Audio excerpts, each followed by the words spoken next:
BTWRLM 189. Crickets still. What kind of crickets are we this week? A lot of adjectives we can call us. The point is a cricket is not doing things correctly. And that's the whole point of what I come here to tell you. We have to do, and we have to do it correctly. So I was thinking a little bit about last week in the chats. I find out there's people that will disagree with what I'm doing. I'm essentially innocent. I'm essentially not a problem because my intention's good, but I've noticed repeatedly that there's no alternative statement on what we should be doing.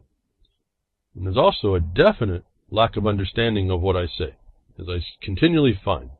It goes on. You may be listening to me, you may be hearing me, but you're not really comprehending actually what I'm saying. And that's okay because that's just an ongoing process. But for the people that I thought were listening for a long time, I would have thought that by now you'd worked out certain things and been able to at least address the condition, offer an alternative if what I'm doing is not correct. And it's laughable at some level without sounding a little bit like might be sounding like I want to be ridiculing anybody. But this really is a serious problem. If you don't have a solution, a countermeasure, you really better check what you think you understand, know, or what value that you bring. I don't want to get into the list of successes that we have. I've told you we don't promote. I say I and we, those I work with, we just don't promote. And I don't know why. It just hasn't been a thing for us. In some regard, I think promotion is I know it's necessary in the commercial life, in our commercial world, in our advertising propagandized world. We all need to have that. We need to be entertained to be interested. But what we do isn't that. And though we need to promote, we need to make that in the reality of things, we do need to promote. But in the context of what the opposition will bring when you do start to promote, it isn't worth the promotion. That, one of the outlets I have to tell you what I can is through this broadcast. That and I don't have a problem with anybody have a contrary view. But I find amazing, though, over days, over weeks and months, I start hearing my own words coming back at me, even though the people that deny that I'm correct are using those very same observations. Or they come to those realizations. And that is great. The problem is the denial causes division. When you deny without a proper response in coming up with the proper addressment of a problem against us, then you're just a pretender. You're just wasting time. You're wasting everybody's time. You're wasting your own time. Unless you've decided you just want to get through this, and I'm just hoping we get to the end and find out the whole test here that we chose apparently to come to was, when we faced with this opposition and oppression, would we stand up against it? Is that going to be that original sin?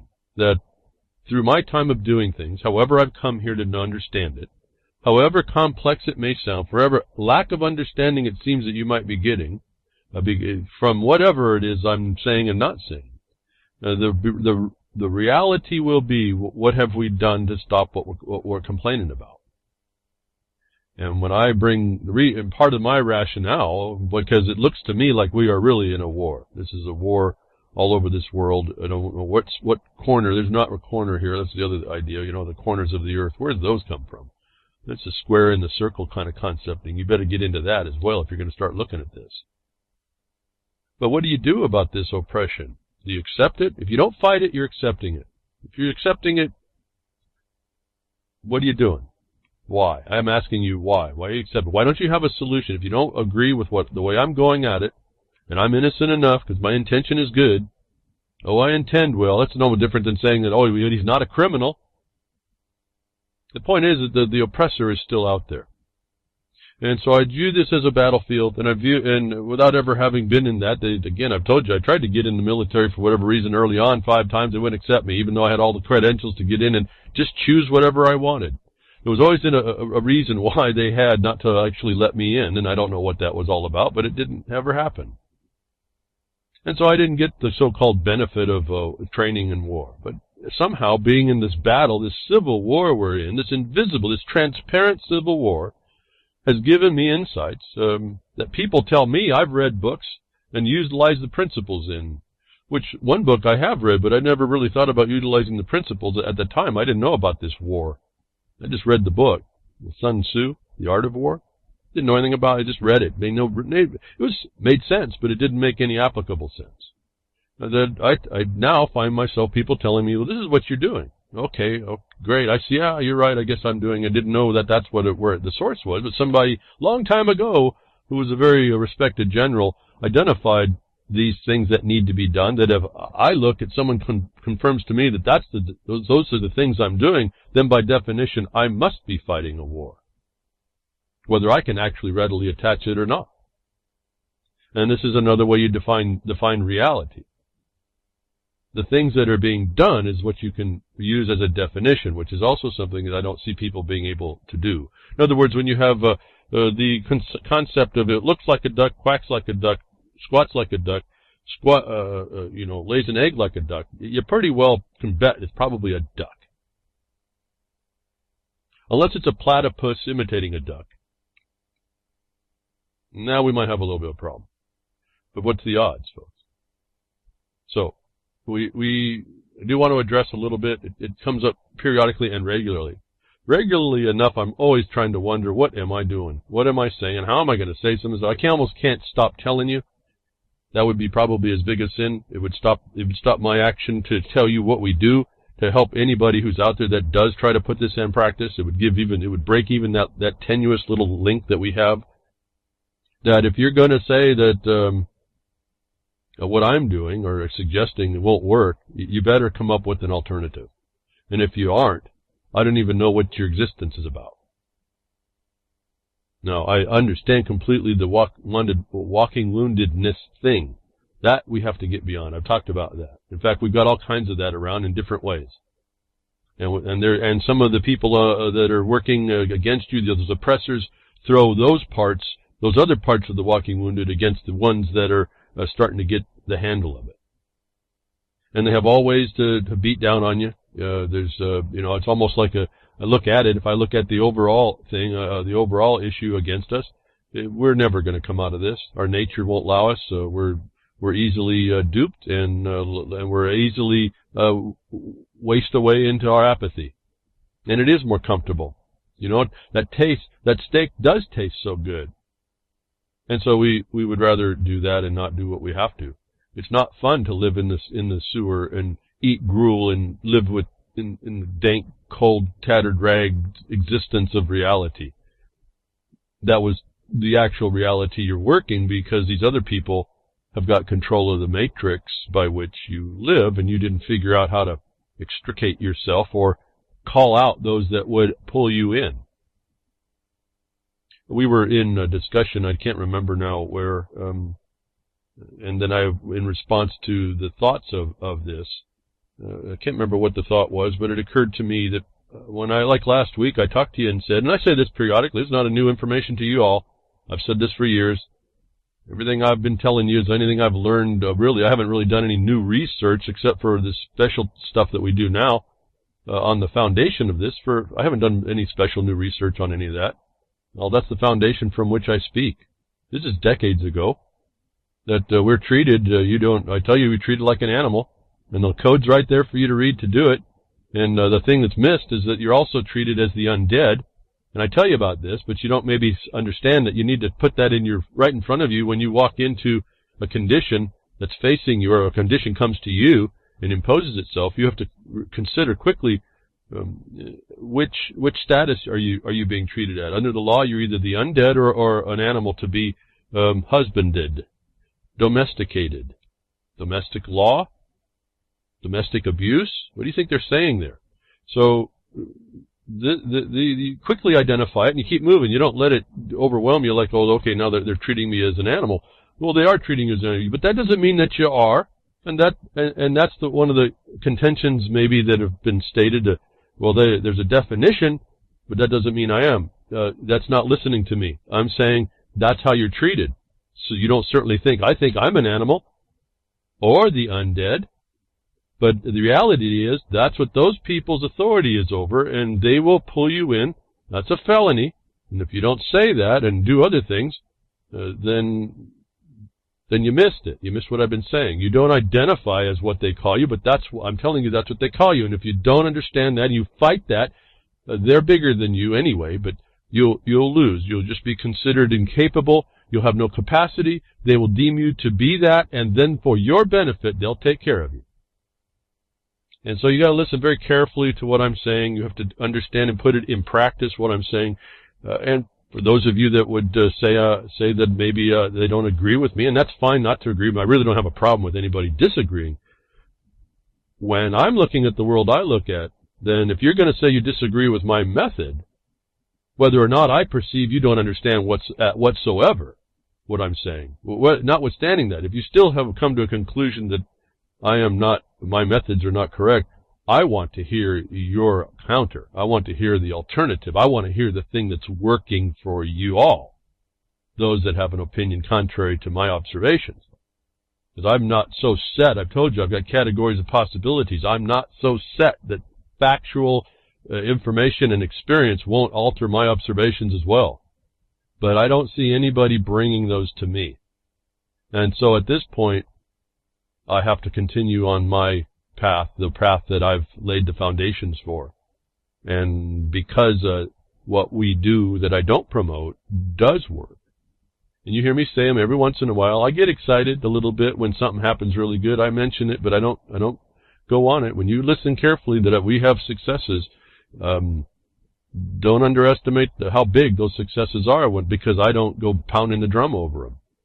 And not to expound more, but to give you an example. I don't know if you appreciate that where we are and what we do stop the sage grouse from interfering with public land and private land in a state. It's the only state that happened. It's right where we were witness to the crime of that being used against property owners. Additionally, because of that, and an expertise that we have with one of my colleagues, was able to identify the actual predator was not the man, the anthropomorphic view of the world. In fact, it's the anti-anthropomorphic view in that man does help the wild. It does create the husbandry that's needed in a watershed. If you look at the watershed as a living thing, not in the new agey kind of way, but that it actually is a living thing that has to be tended to. That man is the one that's here to do that. And then without man's development and hopefully intelligent management, you will get nothing but essentially conflagrations and death, destruction and non-use.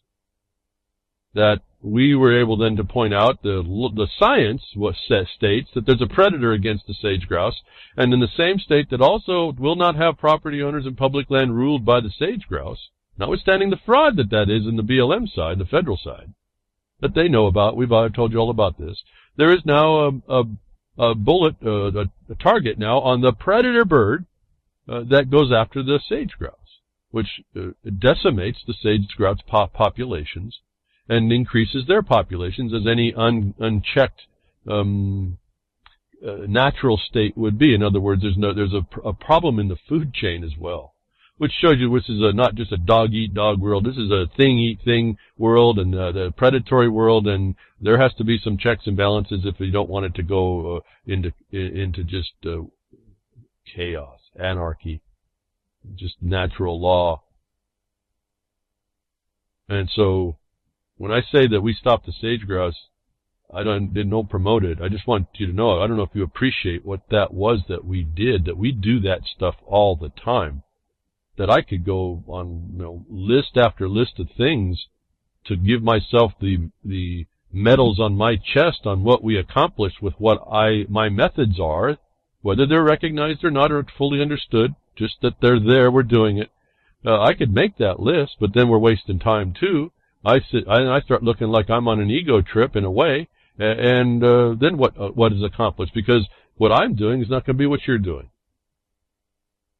What I'm doing may not be something you're skilled to do. I don't know. I don't know what that's all up to you to decide. But to say that you don't agree with me or my methods is to also say that they're not successful, and then I expect you all that say that or think that to have an alternative, which I never ever see.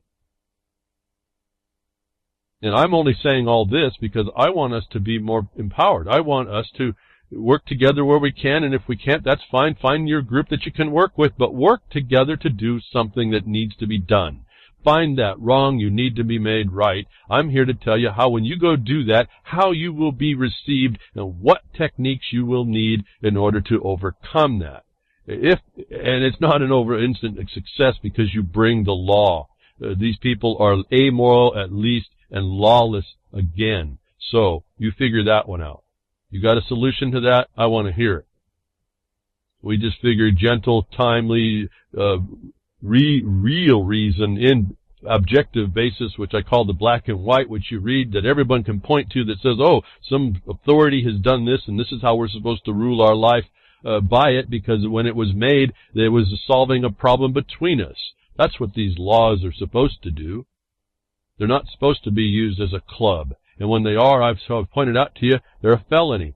What's wrong with that? I don't know. No one has ever told me what's wrong with that method of analysis or implementation. Now, there is a problem, and I would agree to everybody to the extent of where does that get us to know that? Well, when you're in the caucustocracy and you're in an organized crime syndicate and you find out that you're surrounded by it, you tell me what the best answer is. To be silent on that is not an answer. To just respectfully disagree with me but not have an answer to this oppression is not an answer. Because every day we don't respond to it in some little way. I'm still astonished how many people are supposed to be out of work that they just sit around twiddling their thumbs when the system that put them there could be vanquished in a moment when all 50 to 100 million of them stepped up and said, this is nonsense. This country is one of abundance. It has laws to create the abundance that we need for ourselves, and it has a way to do it peacefully, for the most part. Again, no perfect system. But that everybody will sit back and just let the thing roll, at least whatever this is of oppression, and we can see the plan is austerity and debt sustainability and transforming America and wealth sharing. You don't get all that and you don't move against it. What do you think your kids are going to be living in? And it's so much more complicated than that, way these people have wove that nest. So, I was interested to see the chat last week. I won't even identify which chat, but that the people are not agreeing with my position, and that's fine, but that they didn't have a solution. That I was fine because my intention was good. That's not helping. And so I guess that was also a long way to say, if I'm wrong, we need something that's right. I need to hear someone advancing that to me. markonthebeast@yahoo.com. And I'd like to hear it. It seems that when I'm kind of like two guys. Or one's an entity, isn't it? What was that? Somebody talks and everyone listens. I don't know, really get all these things down. Not much of I can't remember. There was a name. At any rate. I'm also kind of like the Leon Russell of broadcasters, I think.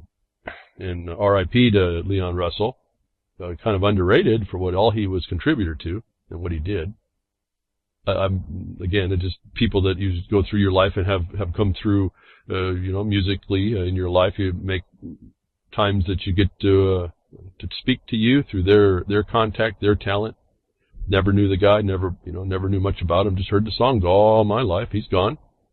But he was an underrated kind of guy. I kind of felt when I saw that, I'm feeling like an underrated broadcaster in the same kind of way. And that only thought kind of rolled out because of the conversation in the chat from last week. And I'm just wondering, okay, so then what's the solution, folks? What is the answer if what I'm offering is not correct? And I answer that, I'm asking that in all earnest. What are we actually supposed to do? Sitting back and waiting to go use your Second Amendment ain't going to cut. I'm just not going to cut it. And there's no one that's been able to argue that it could. And from my perspective, that would be violative of my perspective, because we are required to have the responsibility in practice to not let it go there, because it means, in my mind, we fail. And so all y'all that might say, well, we're going to go have a shootout, okay, I think you're just pretending. You don't understand. You really don't understand. It's not that I conceive of it, I understand the whole entire picture, but you don't understand. There's a whole other dynamic going on. A lot of the stuff that I hear offered by people have been destroyed as ideas a long time past. Everyone's trying to regurgitate everything that they didn't understand already existed before as an answer, and then they condemn you because you don't agree with it, and they won't go read the information or don't understand how to go find out what's right there for them to read, that what they were suggesting didn't work. And this is a division, again, in us. And I look out into society, and I tell you what, if I had to take the big picture, I'd give up. We are so easily duped. We are so without capacity in understanding the most simple instructions also. And this is another problem, that I don't even understand how we even get this far. It's a wonder how I'm sitting here to understand what I do. It's more of a wonder that I work with a few people that actually do things like this in face of all this nonsense that we see, this insanity. And more of a wonder still that they find a few more people that actually move the ball forward down the field, this so-called, this game we play. And it's a game because we let the infiltrators in and we didn't stop them in time. We believed that they were all helping us. And so this is why I tell you, like this Trump guy getting into election, he's just another political party member. I think he actually did a fancy footwork job, but we're looking at like a third-party candidate. We might be even looking at a party that's not a party. But the parties are all illusion. They're all criminals. So do we have any change? Yeah, just the way the candle burns. Remember, I've told you that. And so what's my interest in this? My interest is I've been spending, 10 years in one aspect to open up the public lands and bring law back on the land.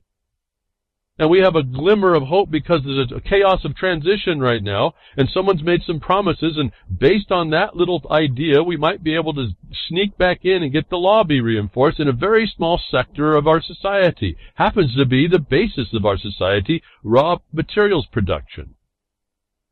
That's my only interest in all this stuff. Otherwise, what we do is going to be forever because our whole population is really, really not up to it right now. And there's nothing stopping us from being up to it, which is the encouragement I get. I can see this every day for as slow as it is. Maybe one more guy will step up. One more woman steps up in the right way. Actually starts to listen and actually starts to do the right thing. It's pretty neat, and I really do. That's when I start to smile. I just can't get over how fast some people will actually pick it up, and I say, wow, there's another one. It's not all of us. It's only those of us that don't look at something and say, listen, I'm going to stop that nonsense. I'm going to fix it. I'm taking the responsibility, and I'm going to do it. And I'm doing it because I heard someone else say that they could do it themselves. Maybe I don't know how, but I'm going to step up and try anyway. Maybe I'll send them an email. Maybe they can direct me where I can get started. Because times are coming here, folks. Your opportunities are being limited. And if you don't and I guess here's I'll give another caveat to all y'all who are listening. If you don't start learning the foundations beyond what I say here and understand how you address the oppression against you, because it's going to come at you it can come at you in a number of ways, but they have to follow those statutes. They have to follow that black and white that they're tied to.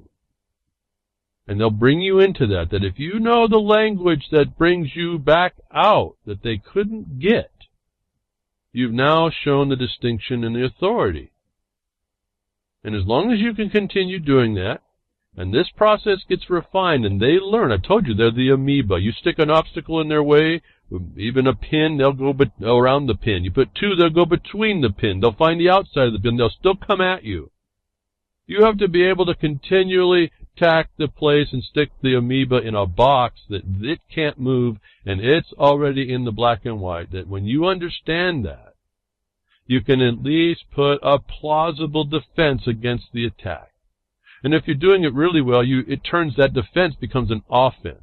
And it's offensive to them. That's why they call it an offense. And so this takes way more than what I'm telling you, but it's findable once you get engaged. Once you roll your sleeves up and you find out what it is you're after to solve for you that you think is the wrong that needs to be right, a lot of these things start to pour right out. I don't think you will ever find these things that I'm telling you are the deeper understanding and foundation until you do. And for those that look at what I do, or others that are similar, that have a course of action and method they've been following on their own, notwithstanding what anybody else might say, but that you can see underlying a success of sorts. And again, this is a give and take battle at some point. That you'd be remiss not to pay attention, and there is a way through. The thing is, the illusion is that there's not a way through, because they're infiltrated and surrounded, but they're all an illusion as well. So all you all give lip service to the illusion that you see in the facade instead of addressing it. And so you don't maybe give credit to what, I don't need credit, but I mean you don't appreciate what you deny I might be doing. And not to my sake, just the fact of the method. And I guess, again, I'm just a little bit stuck on the fact I hear lots of people that will passively criticize. It's not even an active attack. I'm not even talking about attack here. It's passively criticize and not act and not offer a solution on what would work better. At that point, I find out they've thrown their hands up, and now we're looking at someone, what I would call the walking wounded, that they're wounded in how they got treated before with a lack of understanding. And then I'm giving you the caveat that when you do understand, that's not going to take away the fact that they're going to try and attack you, but you're certainly well more positioned when you get in to understand how to address it. And for those that have been around me for a while, that we can talk off, we talk amongst ourselves, and this has been a refinement for myself as well. This is not just I came out of this egg and hatched, and all of a sudden here I am in the world, given all the wisdom of the universe. No, this is time learning that we've been refining how to go about saying these things, so that it's not a lot of words. It's not a lot of work. It is a steep learning curve, but as I told to someone, I want to mention another important thing, another important contact happened this last week. I told that gentleman, no, it's a steep learning curve, and then it plateaus, and then it's just an adjustment. You'll be gaining more as you go, but it's pretty much you have the foundation in you that if none of you are doing that work to do the foundation, you can't possibly understand actually what I'm talking about to even have an opinion about whether you agree with me actually. And I'm not trying to talk down to anybody. I'm saying if you don't have your own thing to offer, I don't know what the criticism is for me that keeps anybody from doing what they should be doing. Because I see people week after, I've watched it for year after year, all the same people talking and all the same problems, and no one's really doing much, and all making the excuse that I don't know enough. And I kind of fell into this thing. I didn't know I wasn't going to need to know enough. I just fall in and I said, well, someone asked me a question and I felt they deserved that answer. I was respectful to the question and I gave them an answer. That was all I needed to happen. I said, wait a minute, we got a problem here. We got a real problem here, and there's a bunch of people that don't see it. They're being violated, and they're being criminalized, and then by criminals.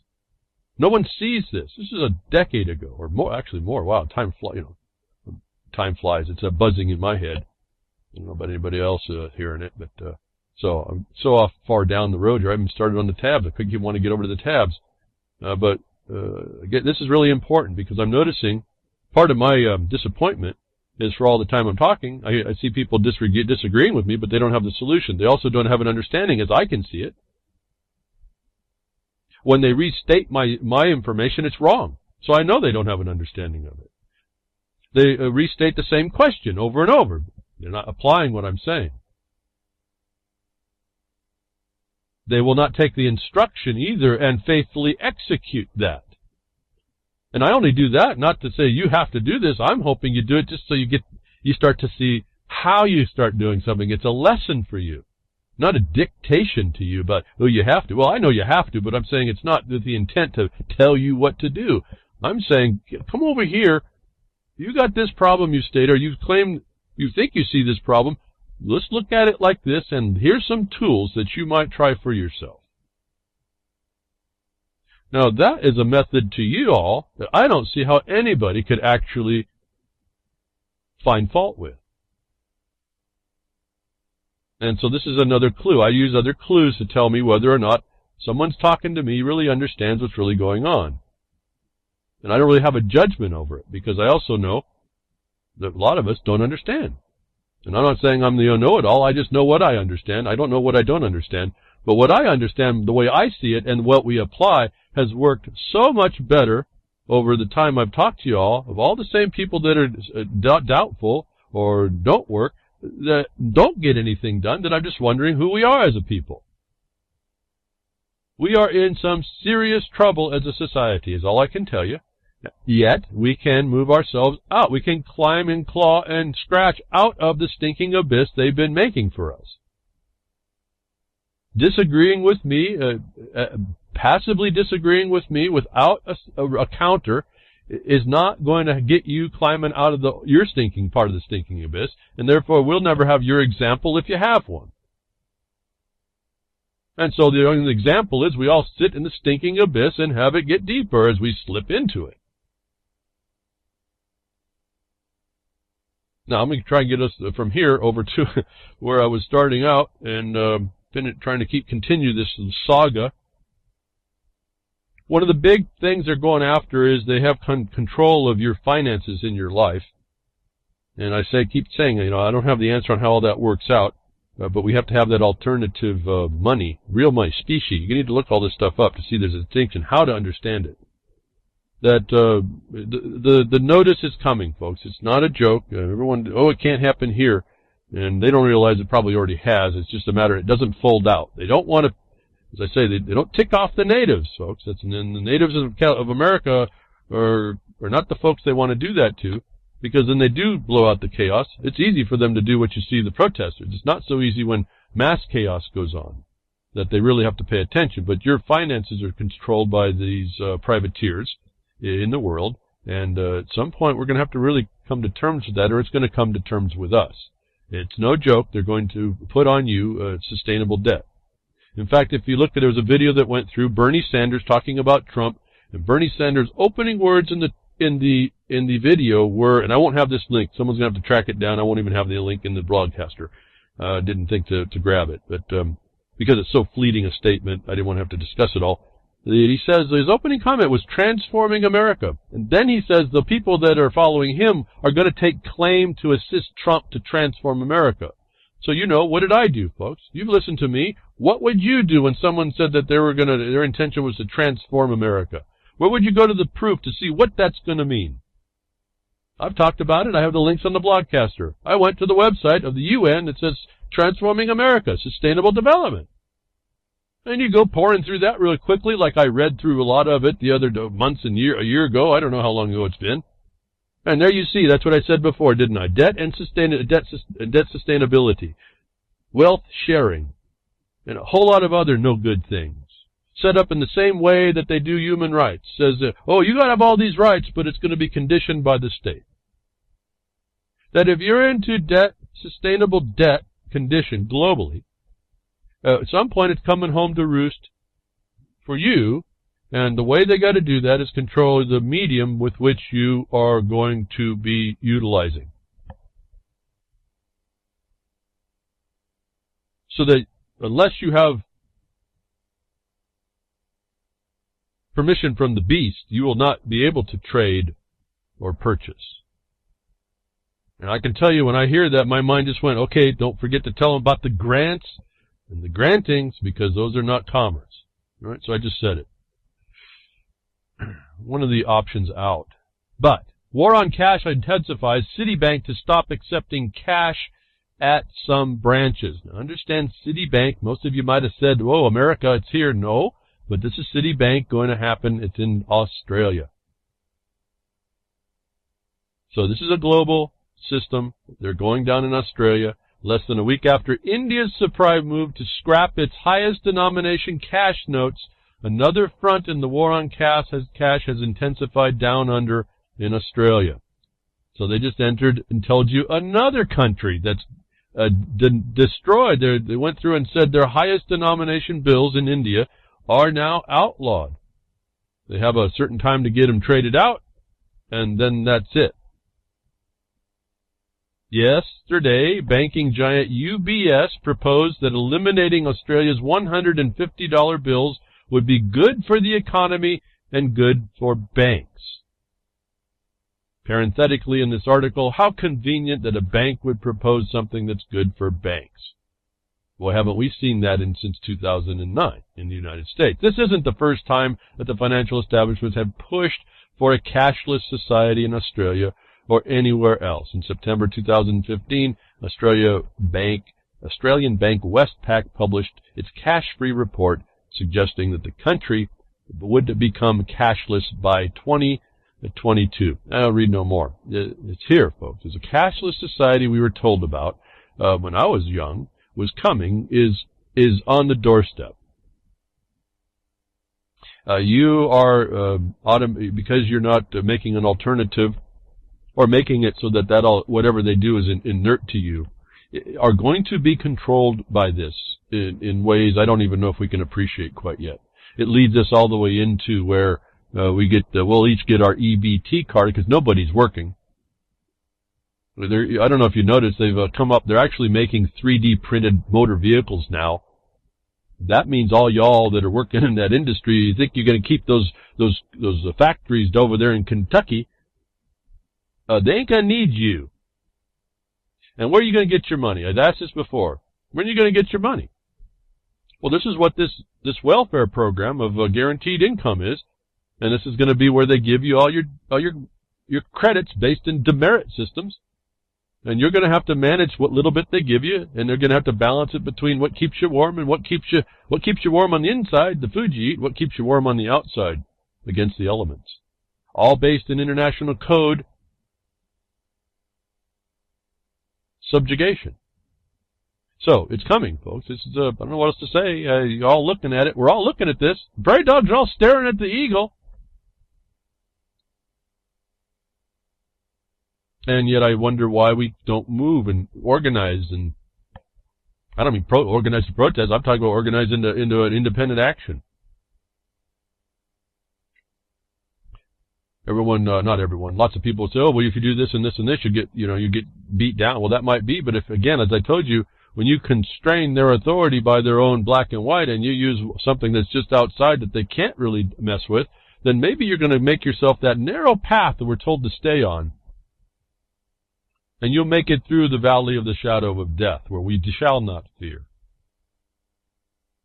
Because fear is our destruction, and that's what you see, the war of terror that's what it does. It keeps us in this fear mode. It keeps us divided. Oh, someone's in office, I'm not going to get mine. And so you're always working from your animal instincts, just like the statute says you would, because they said that's how they're going to treat you, and they get you to go there, and you do. And I just remembered, as I said, that I forgot to pick up there. I do have a website up that I can't get to it right now, but I've highlighted some of those animal statutes. I may put that in the blogcaster. I did want to do that, but not important right now. Again, the terms are there for us to see. They're treating you a certain way, and it's up to you to throw that off. And there's certain ways to do that. These are the things I tell you that I talk about all the time that apparently doesn't meet the standard of a lot of people, at least sufficiently enough to try it themselves to prove it out or not against what their successes have been, and completely silent on their successes. But there's all of our successes are going to, and our failures and our apathy is going to be for naught.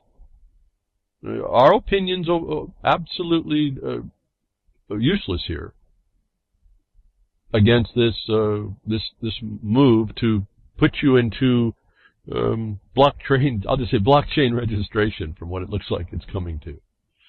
And so, another attack. Thought it was kind of interesting. Again, we said what I told you. We were told a long time ago, and I don't remember where I was told this. Too young to figure it out. I was just thinking. Got my head in the clouds about all our American dreams that we could do whatever we wanted and all that kind of stuff. I believed in all that. In a way, I still believe in it.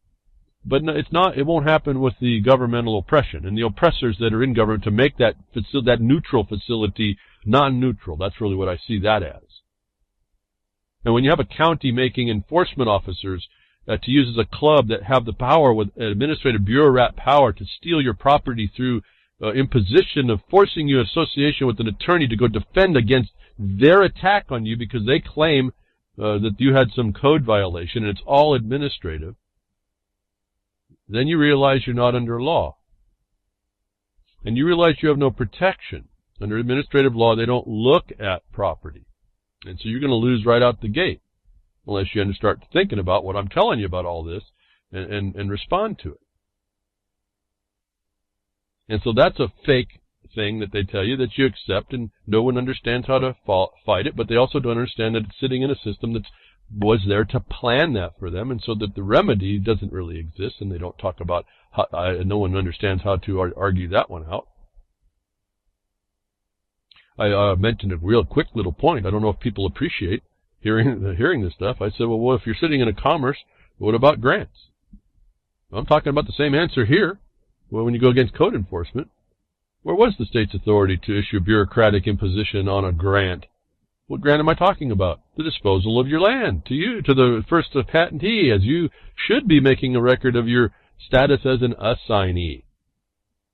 Identifying that it was a mischaracterization that your land was in commerce by the very fact that it had ad valorem taxes being put on it, and that because of that nexus, that's how the code enforcement officer has gotten some authority. That back when my heads were still in the clouds, and I think it was reasonable to believe that we could have our head in the clouds. We didn't realize the skullduggery going on underneath the skin. That government had gone from this neutral thing. They'd made the cover over that neutral thing into a non-neutral thing, and we didn't really think when we were learning about the Civil War, that's what the end of that was. Never thought about it that way. I certainly do now. But we were told back when I was coming up through the ranks that we were going to know a time in the future when we couldn't tell what the truth is. That we're now seeing that it's just right in our face, right after the election. The mainstream media comes up. Right, it wasn't a mainstream media. I'm sorry. It was this academia. This professor or assistant professor in academia made a list of all the fake news sites to come after alternative media, which in my mind are not so alternative actually, and in some regard, yeah, they are fake. In fact, you've heard me recently saying, "Wow, these stories really aren't telling the truth," from the sources I would get from what is so-called alt media. But MSN came up and starts to attack or utilize this list to attack fake news sites for which Google and Facebook would cause censorship. Every alt site you know, including the Daily Sheeple, which is what I'm reading from, is on this list, came up this week. And so now we have the people who are running government propaganda going against the people that take up the government propaganda and resell it as truth without any real filtering, without any real facts underneath it as far as I can tell, and something I even have to look through, but because it's consistent with the oppression and how they keep you oppressed, it's just notice to me how they're doing it. Everyone fits into this problem. Even telling the truth about a news can fit into the problem if it's the propaganda that wants to be pushed in order to gain a foothold in your mind and to continue the hive mind control that you've been programmed with, that we're all subject to. Unless you have these things that I can see that are ways to knock down a lot of that and cut through what the costume of that news so-called is. Remember, I've never called it, really actually called it news. I've said this is notice. So from my standpoint, there can't be a fake notice. Even the notice fake tells you something. And so that's also why I brought up the hashtag when I send out the Blogcaster post, and sometimes during the week I say, behind the woodshed, we're beyond media. I've been anticipating this actually somehow. Behind the woodshed, we're beyond media. Whatever media means. That we're now seeing the fruition of the fake news, that we don't know now who's fake, and we look at the parties who are claiming and accepting this list as being fake are the very system that is the propagandists. The academia is what we sued to stop because their whole system commits treason, is an author of the list that the MSN picks up. This is my view. Why? How? From my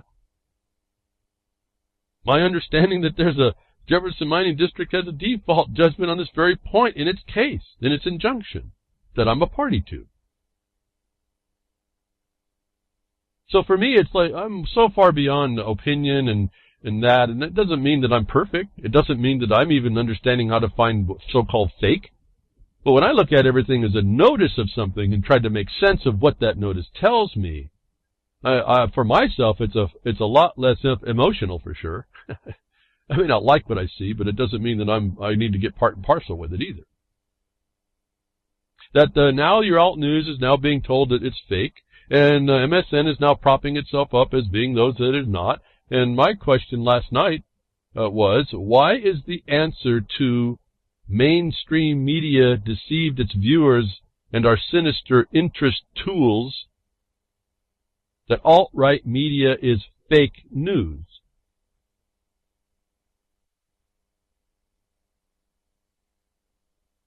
And then I said, oh, wait, because isn't it self-evident that the mainstream media is a deceiver and it's a special interest tool? Now, wouldn't they come out and, as a fake news organization, say the fake news sites were in competition? In fact, what is the word that covers? Nothing more than a scapegoat. And wasn't it more just this morning that John Rappaport comes out to write about that very thing?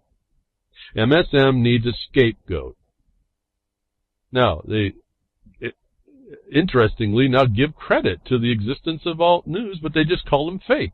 Now, you know the battle ensues. Who's the fakier?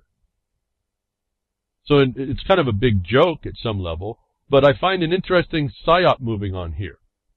And now I'm also seeing, and I guess this is what I wanted to say, I just come back to my mind to tell you. I want to offer a warning. I want to offer you a warning about what one of the things that may come out of this pseudo battle, psyop battle are. That the mainstream media calling alt-right a fake will consolidate the alt-right. It'll consolidate it like a blood clot. And it's going to give it some credibility it never had before, and those that believed in it before are going to be rallying up that it's perfect. Because everyone can point on how bad MSM, they're just going to get in a false battle. I want you to be aware of that, because you are never going to you have to always keep your level of discernment up on all of this. Because this consolidates under the attack, everyone will rally they will rally the wagon around this attack that MSM has provided. That you cannot drop your guard, that it validates either. And I noticed this thought didn't occur to me until I noticed that all of a sudden that a lot of the people that I've noticed have problems.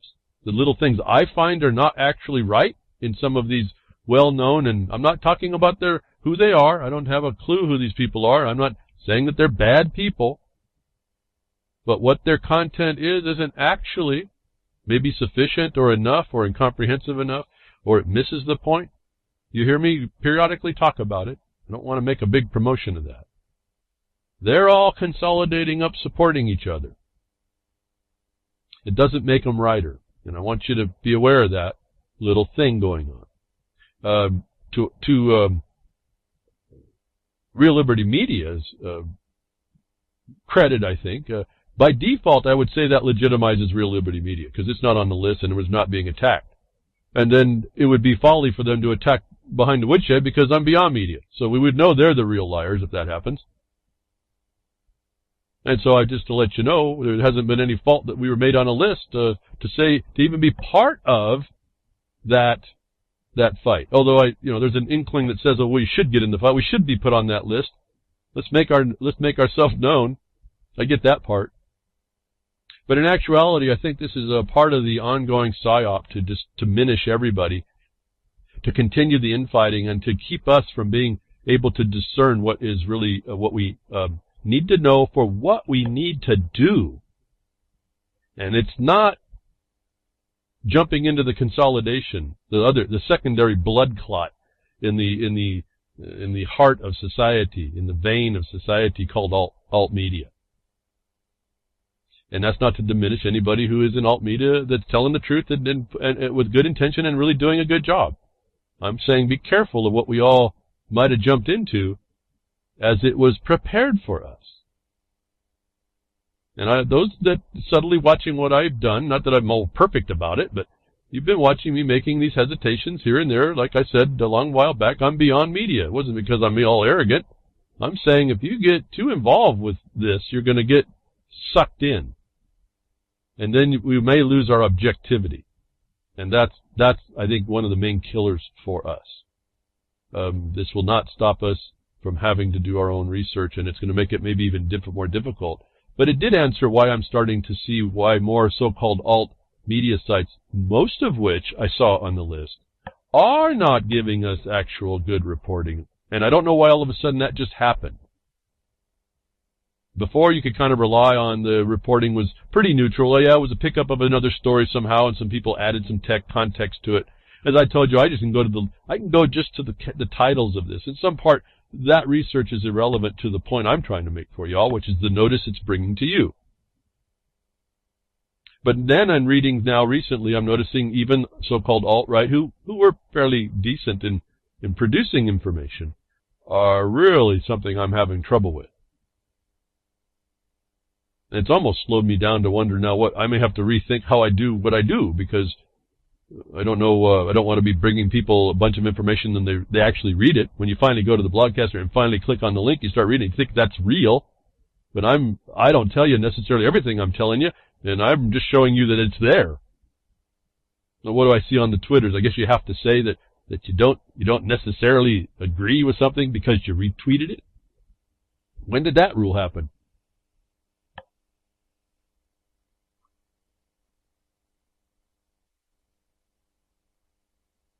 Fake news.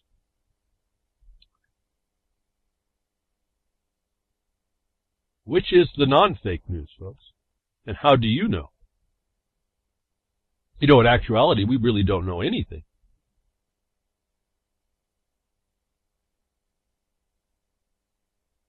And so a lot of times when I'm speaking, I'm saying, okay, I see what they're saying here. I try to analyze what it means in context with the way I've seen the world actually starting to run, what I'm going to have to consider that, and so that I position myself in our actions much more appropriately. And this is what I'm trying to tell you. There's a methodology to how to do this, that if you're not fully listening really clearly to what I'm saying, you're going to miss its context and how it makes what we do successful. Because they're coming to take stuff away if you're not a preferred customer. If you don't have the things that you're supposed to have. You don't have that mark, folks. You know, Mark on the Beast at yahoo.com was not Mark of the Beast. And so if you listen very carefully what I'm saying, I'm trying to tell you we can put the bruises on there. It's where behind the woodshed and some of the connotation of what being behind the woodshed is, and why you can open a can of whoop ass too. I'm not going to open it. You will open it. And I'll give you, because I saw what happens when Edna opened a can of whoop ass by herself in the kitchen. Don't open a can of whoop ass when you're alone in the room.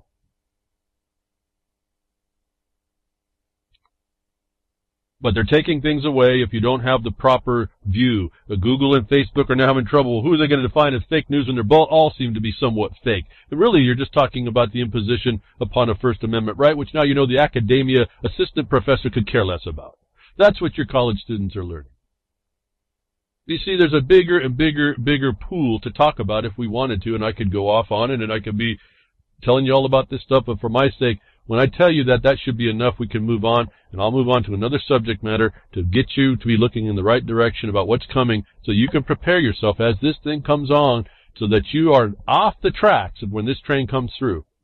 Or maybe we're better, we can run up the tracks and we can change the track, or we can take the track apart that's coming through, then we will have a derailment of that system that was the world we want, which is not you or me, the world they want underneath sustainable development, transforming anything, transforming America into a debt sustainability farm, essentially, of either the undead or the domesticated animals.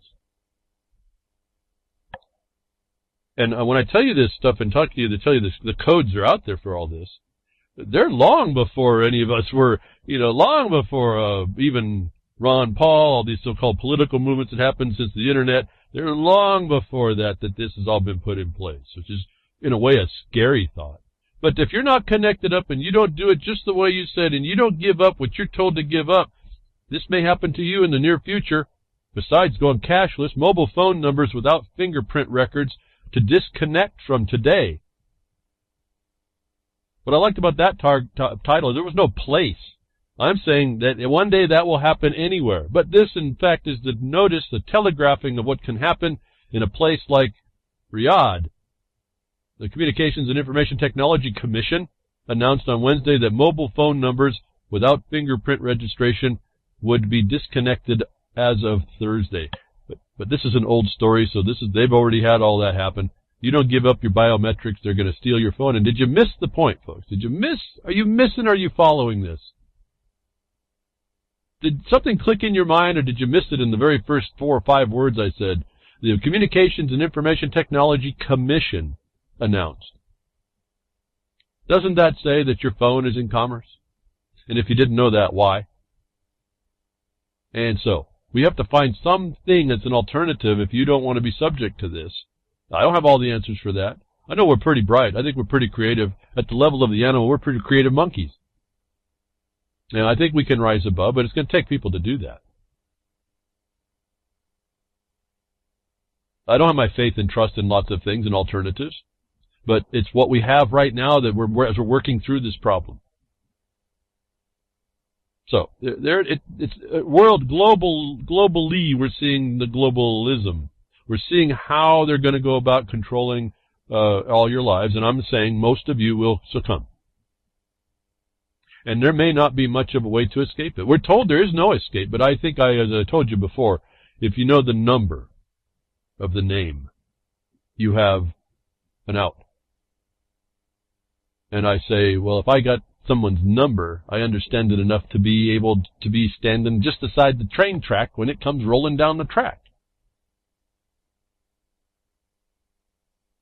So everywhere you go, again, the Silent Weapons Quiet Wars, they've got a place for you to fit, and you will fit. And once you fit, you will fit to that extent that they impose upon you, because you continue to sit there and do nothing to extricate yourself. And if you think you're out of it, fine, you might not be here. The little ones that you have coming are going to be under it. And I'm suggesting to you strongly, you don't have a mind in those little ones to be able to resist any of this.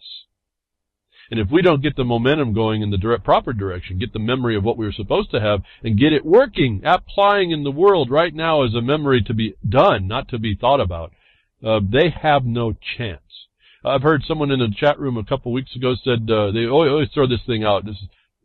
The children are our future. And that was said and posed to me when a long time ago. I thought I could do something if I ran for the education system, and so I ran for a local office in an education council or something. I can't remember what it was. And somebody made the comment, and this trying to sound really large and international. The children are our future. And I'm just sitting there running for an office that makes the policies for those little ones in the future. I said no. I stood up and I said, well, to answer that, no. We are our children's, if I could say it. I didn't use the legal term. I used the legal terminology, but you know what I mean here. We are our children's future. You know those crickets I talked to you about? And you know those big cow eyes that blink? That's the response I got. Crickets and big cow eye blinking. As everyone stared at me and said, well, what are you talking about? And I realized right there I wasn't going to be in that office, and there was probably nothing I can do in that system. Because everybody believes people that have no capacity, incompetent, never seen the world, have something about their future they can do right now. And that was my first glimpse that we have this thing wired backwards, and no one's noticing it. We're taking a trip looking out the back window, I guess, and someone else is driving us, folks.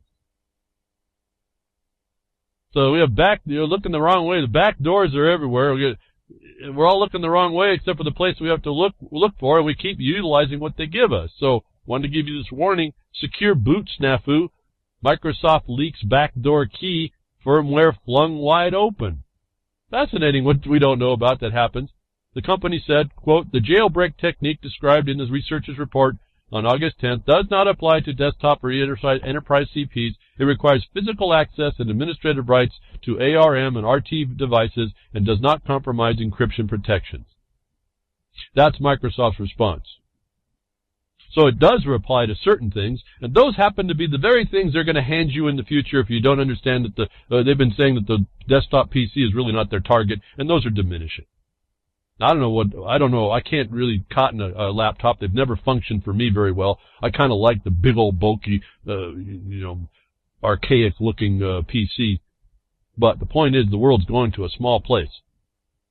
You ain't going to need much of a place when you're sitting in your pod, remember? And so they're telling us up ahead of time that they've got the back doors already written into your stuff. And so if we don't find people that'll step up and do alternatives, and you understand what those alternatives are and take the time it takes to learn, you will be again subject to being able to be tapped for your compliance with their management, on the one hand, of the undead or the husbandry of the animal. And as they start working on the animal side and proclaiming all they can do, moving on, additionally from last week, we talked about now they can only use, they only need a sperm cell in order to make life. And I had these stories a long time ago that never got brought up because all the news just kind of runs past all this. And seemingly more important as I try to distill what you need to know each week from what I have access to. Of the most important information, you get the high grade, and I have to just have the rest of my work sitting there, and we don't ever get to it. But in the same vein of last week, where there's now science and technocracy and the pushing of the agenda that men and women mean nothing, their relationships mean nothing, the way you have a relationship it needs to be modernized. Not up to you to feel nervous on your first date, or feel apprehension to go even further than smile and maybe a peck on the cheek. Oh no, now we're almost into having an abortion by the first night. Oh, give me the B pill. We just run around as animals now because we have our cultures have been monocultured into this rule that the future of technocracy is coming. As you see in some of the movie just flashed in mind, this is what it was. You choose your offspring, and they hand you the offspring after a short while, and you take care of it. And the government determines it. Scientists smash record for human embryos grown in the lab in revolutionary breakthrough. I wanted to speak last week, didn't get to it, with the sperm being actually they're actually many chromosomes short. They get to link them up, and there doesn't seem to be a problem, but there is a problem. That they can now take an embryo and extend the embryo's survival outside the room for 13 days.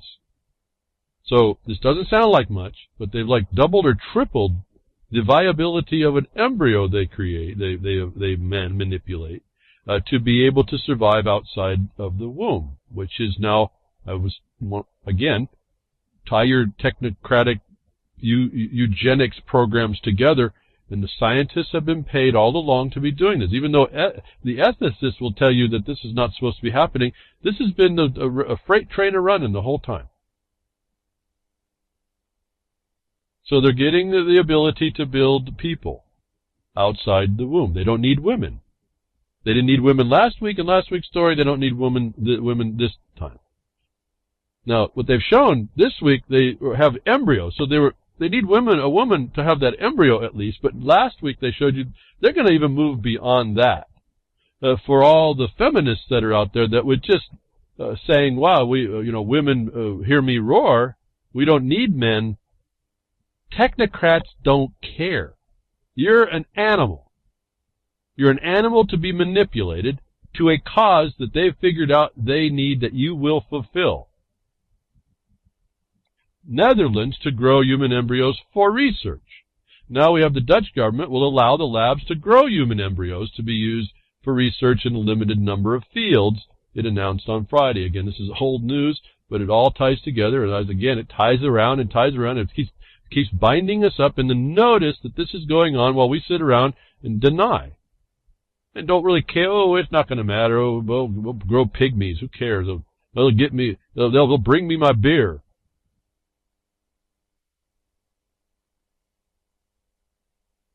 Is that where we are? And if you're not, then why aren't you thinking about these kinds of things? And maybe, I don't know about, see, to me, there's just so much to work with. I can't even say that I can engage this, but some of you out there may find this pretty revolting that need to step up.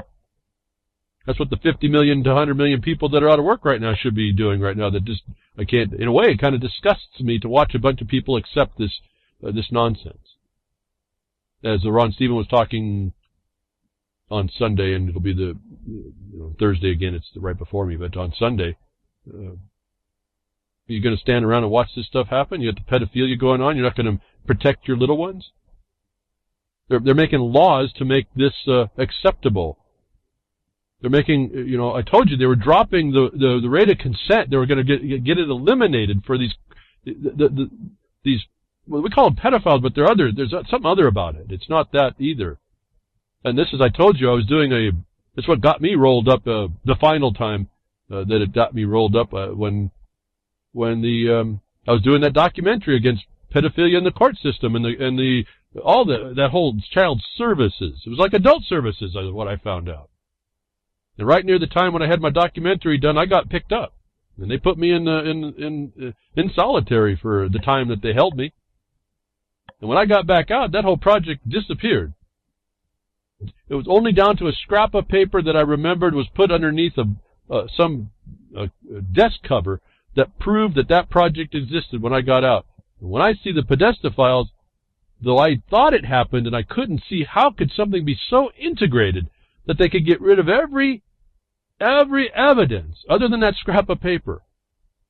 I can now see how they're so integrated, because this stuff is around us and they're so good at hiding it. If you wanted evidence of how a conspiracy, and really an active conspiracy, can happen without you knowing about it, look at the Podesta files and what I told you was going on in Pennsylvania with the two judges that then turned into Sandusky, that I told you it's going over to the pond and then it's going to come on back. And that's the end of the discussion I had. And look what happened over there with the BBC and Saville, and now it's back in Washington. Why? Through WikiLeaks we find out that you live in a system that's run by these creeps, at the minimum. That when I see the integration behind the scenes, it's no doubt now what happened to me. That this whole thing is running on a track, and they're utilizing the technology to pull you completely out of the picture.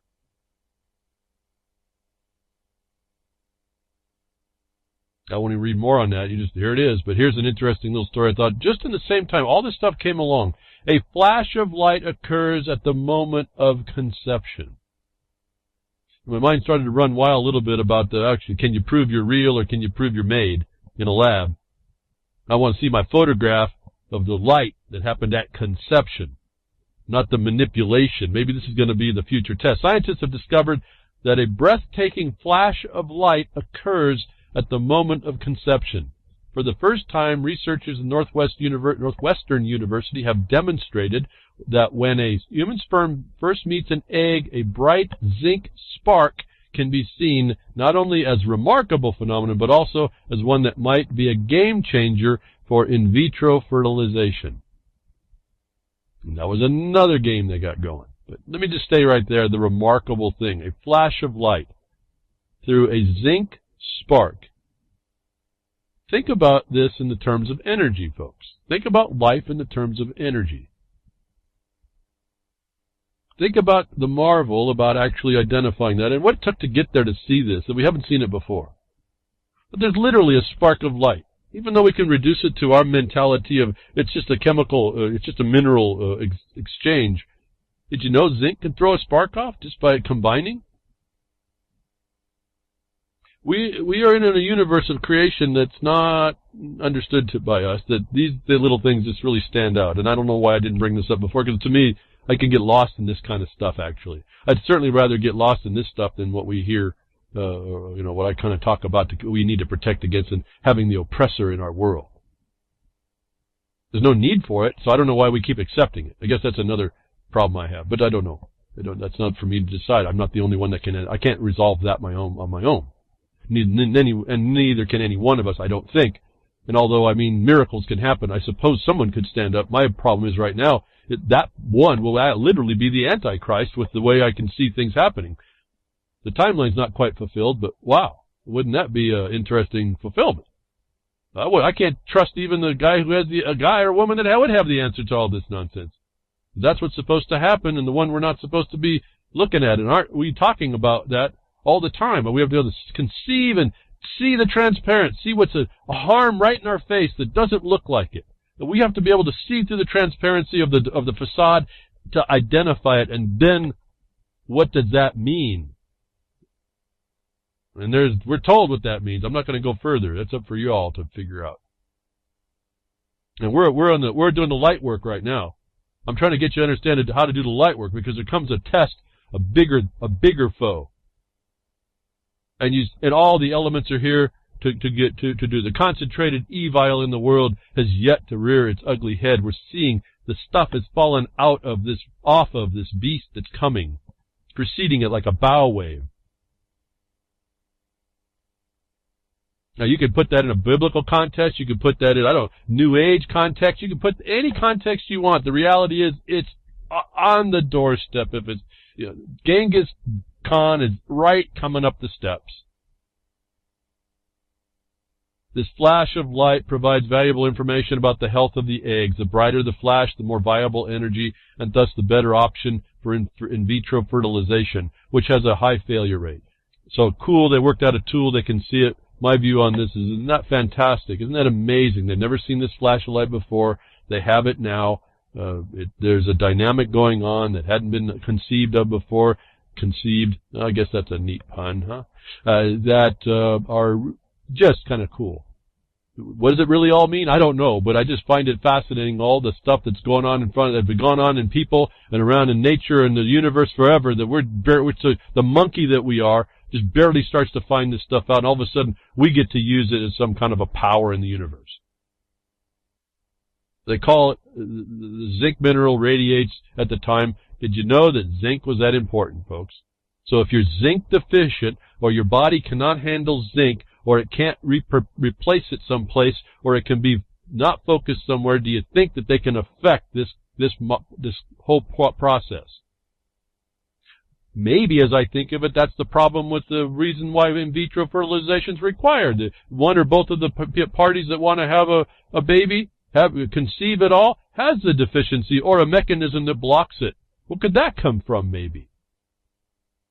So my mind, again, I can on and on. I don't have anybody to talk to about this, and right now that's not important. I see there's wonder here, folks. It just excites me to no end when I go back to my little guy thinking I was going to be some kind of a scientist or somebody like that, and a world traveler, and look at the world and the awesomeness of it and be able to, at the time, Americans were, accepted just about everywhere. Wow, how fast the world has changed. Finding out that a lot of the so-called science now is now conservation science underneath UN Sustainable Development, which is all to cause frauds in your life. And they use this science now to create industry that will keep you from doing things. That's certainly not proper, but it's what's going on. That's a natural law. So, light flash at the point of conception. Pretty cool. Then the next question came out. This is all happening at the time I got them, all around the same time, I believe. Why did the genetic code of life on Earth suddenly stop evolving? So, they're planting the seed that it stopped. They're planting the seed that there may have a way to get at it. And now all this evidence is that they have and are. Just a little bit earlier this year, this question was asked as an article. All life on Earth exists thanks to a universal genetic code. The biological rule book tells our cells how DNA should be translated into life-supporting proteins without which we couldn't survive. So the biological rule book is made by whom? The same people that just now figured out that life can be seen by the spark of life. The spark of life hitting at the point of conception. Just happened. That's who the rule book was made. How good do you think that rule book might be? Anyway, we'll keep going.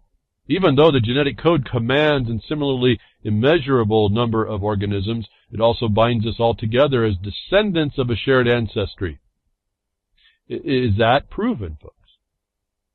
I've said before, you couldn't, I cannot conceive how you can look at the DNA right now and not know, even with a 1% change that creates all the differences in life, that wasn't a created structure. You can't prove that it was an evolved structure. You just know that it is. What you can do is make up fairy tales about how it came to the point of through evolution. But then we go back to the guy who supposedly decided that happened and found out he didn't even agree with that. He didn't agree with the fact of evolution. He agreed with adaptation. And yet a rule book has been made on this conception that has, again, conceiving ideas, conceiving life, conceiving how life exists. We start out this story based on a false premise that can't be proven yet. Either way, I tend to go one way. I believe that it's more likely that it was a created thing than something when you look at what goes on in the world. And they tell you here in this story how it couldn't have been an evolutionary principle because of the environmental constraints on how it replicates itself. The same reason why they say it stopped would be the same reason why it could not have come to us in any all these life forms coming on the planet in any kind of organized fashion. It's the same problem of entropy within a system. And then you have outside forces that can alter things. And so there isn't really an orderly process that actually goes on. That adaptation actually happens is another one of those miracles as well. And if that's the case, then it's a miracle, but it's also then there is some protections that would negate what they're saying here, why it stopped at all. Because they're saying that it couldn't evolve at some point, and it chose to just sit right there, right where it had evolved to. In other words, they're claiming that evolution decided itself to stop evolving, which by their original rule couldn't happen. Things will continue to evolve. So in this story is an interesting fairy tale as well. But it's also as interesting to look how we think about this stuff, back to understanding we're just some monkeys poking around with our own existence, it seems. And some will say, well, how do you know there's a created unit? Well, I'm choosing one of two ways. Actually, when I read this article, I show evolution's it should be impossible. It should not have stopped either by their own rules. And so if we only have two paths, and I'm not talking about the esoteric frequency generation one, which I can also conceive. We can talk about that as well, but I'm not here to do that. I'm here to say that there's a philosophy in people that are actually making decisions for your life, that you better understand the basis of this, and you better look inside it so you have a word in your mouth about how it isn't correct what they're doing, and how they have no right to make the basis. In other words, you challenge the authority in the proper ways. I could read. This is a pretty interesting article, actually. They go through a lot of discussion. If you have the right to, if you have the ability to discern, you can start seeing the fallacies in the argument. But you also see there's a thread of miracle going on about this. And what I came away with, I didn't highlight the part because it doesn't hold overnight. But what I came away with was that they were trying to justify evolution, but denying it at the same time, in order to incorporate their ability to manipulate. If nature decided to stop evolution, then man has the right to alter it the way he needs to make it better. And sure enough, right near the end of this article, which is where I was going a long time ago, and it came up, and the reason why this is coming up this week, I moved it all the way up because a big thing happened about this, is that they bring up in this article where man now has to bring nature forward because it decided to it's going to be dragged, unnaturally dragged from its own decision to not evolve. That right now a novel gene editing technique called CRISPR, CRISPR-Cas9, is gaining momentum due to its ability to meticulously modify DNA with better results than those of other contemporary technology. And it's possible that insights regarding the genetics code's evolution and limitations could help the biologists create unique proteins with entirely new functions. Now, I don't know about y'all, but that kind of puts a chill in my spine. I'm not going to read more, because I was at the CRISPR stuff. This was news back just the middle of this year. And so I was going to do a little bit of a expose for you about what this technology is, and just bring up here, DuPont Pioneer announces intentions to commercialize first CRISPR-Cas product. This was all happening in just a couple of weeks here in the middle of this year that I never got to. They went from, we can do it, and we can use it, and now we have a license because the evolution stopped, to now we have this almost surgical to now, to surgically act in manifesting DNA for the purposes of life. Now it's commercialized, this process. That DuPont was already in the news on this. DuPont Pioneered today announced that waxy corn hybrids as its first commercial agricultural product developed through the application of CRISPR-Cas enabled advanced breeding technology. The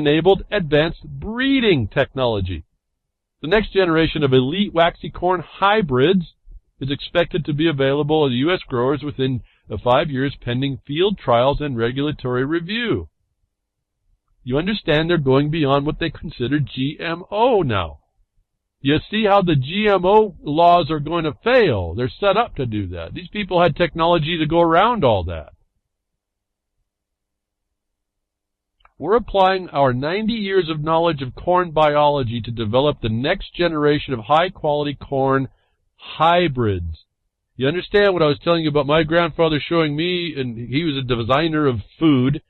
He did cross-pollination technology, the old-style way. You got food, made it better by natural processes, not getting into the gene. It had to filter through the natural processes that nature's developed to protect the species, to modify, adapt the things that were in it that we needed better. He showed me how to do that when I was a little kid, and I kind of can do it now if I want to. It's just like science work. You got to be real careful, and you got to watch out what you're doing, take notes, all that stuff. It's very, very cool to change a fruit of a food from one shape to another, one consistency to another over time, and then cure it over time. You make it consistent so it's its own new hybrid. In other words, it will not revert back to the 2 or 3 or 4 contributing parents. That they're calling this technology hybridization should be bothering you a little bit, because they're actually doing gene modification, but they're identifying, classifying it as a natural process. This is the advance now. They're moving to do human embryo processes as well. It's a natural process. Now, what's this CRISPR? Quickly, it's very technical. It's very cool. Again, this is like another life. I would it's fascinating to know find out what we know now and how we go about it. Again, not everything's so dark about this. But this is where it seems to be going when you look at the role of people in the world against the caucusocracy that's ruling it. The CRISPR technology, so-called, pronounced CRISPR, is clustered regularly interspaced short palindromic repeats. Clustered regularly interspaced short palindromic repeats. In other words, in the DNA chain, there's these repetitious constructions of DNA that they target, that they tend to be a coding space like a silence in music, or they are the control for the next way that the DNA will start its processes. That they've learned how to find those segments that are essentially instructive more than informational, as far as how the organism will develop by the instruction of the DNA. And I wanted to read it. I want to read a little bit of it, but it's so technical that I don't know if it'll convey very well. And so I'm going to make the decision now not to go ahead and read through this. I'm not that well versed in it. I understand a little bit. I did read through quite a bit many months ago about it. But this deserves some inquiry for people, so you understand what they're doing. For those of you that see this as this is a neutral thing to me. This technology that we learn. I tied it to them using it to call it a natural process, not as GMOs, but that they can safely do this as a potential problem, in particular as applied to the human embryo. That my thought on this flash of light was, well, if they do this by DNA sequencing, and they can get an embryo to continue because it's viable just by its DNA sequencing and how it treats itself. Maybe the test was that there would be no test of life spark that would prove out its actual nature, but its laboratory nature. That this technology is apparently very, very definite and surgical in its approach, and it's being touted as being the kind, the bee's knees of how you do this without a problem, that they're attaching already to people. And here's the story this week, which got me, I went back and pulled out all these CRISPR discussions that I'd had because of the story that came out this week, and it's happening in China. Understand this as well. Understand this is a place of billions of people, and they're dealing with gene editing technology like they need more people. Well, they don't. They need a certain type of people, isn't it? CRISPR gene editing tested in a person for the first time. News this week. The move by Chinese scientists could spark a biomedical duel between China and the United States. So if you didn't think the United States was in on this and that we're also, hands off about how our ethics is, give it up. This is on the highway going, barreling down the road in an automated truck, and I don't know what's going to stop it.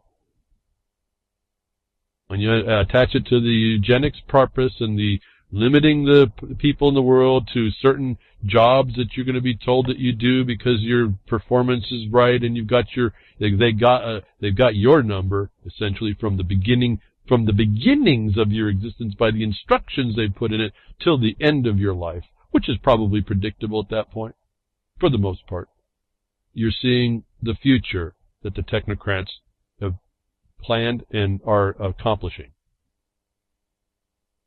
A Chinese group has become the first to inject a person with cells that contain genes edited using the revolutionary CRISPR-Cas technique. On October 28th, a team led by oncologist Lu Yu, not me, Yu, at Sichuan University at Chengdu, oh, here we go again, all these names I can't ever pronounce, delivered the modified cells into a patient with aggressive lung cancer as part of a clinical trial at the West China Hospital. Earlier clinical trials using cells edited with different techniques have excited clinicians. Remember, all these tests are done by the subjective view of clinicians as well, like you have AIDS because I say so. Everything is because you have some bureaucrats say so, some clinicians say so. Don't miss the importance of that little sentence thrown in. The introduction of CRISPR, which is simpler and more efficient than other techniques, will probably accelerate the race to get gene-edited cells into the clinic across the world, says Carl June, not Jung, June with an E, J-U-N-E, not J-G, who specialized in immunotherapy at the University of Pennsylvania in Philadelphia and led one of the earlier studies. Interestingly, that's Sandusky, that's this singular child control system in Philadelphia that was all the news and the rage a few years ago, now expanding across the world. I think this is going to trigger the Sputnik 2, a biomedical duel on the progress between China and the United States, which is important since competition usually improves the end product. What's the end product? They don't tell you. I'm suggesting that you look into it and find out what you think the end product's going to be. And you notice they always test the last people because it's going to be supposedly ethically improper, unless you're near death to do an experiment, which also a problem with it. But, who are we to deny someone of their own body the right of that tool? Maybe not such a bad thing, but they use it to get you to believe it's okay in all places, in all instances. And just the thought occurs to me, we don't know where the limit of this is, because they found also in one of these things I read that they can introduce these things orally. They don't need to inject them, and they don't need to be a special process.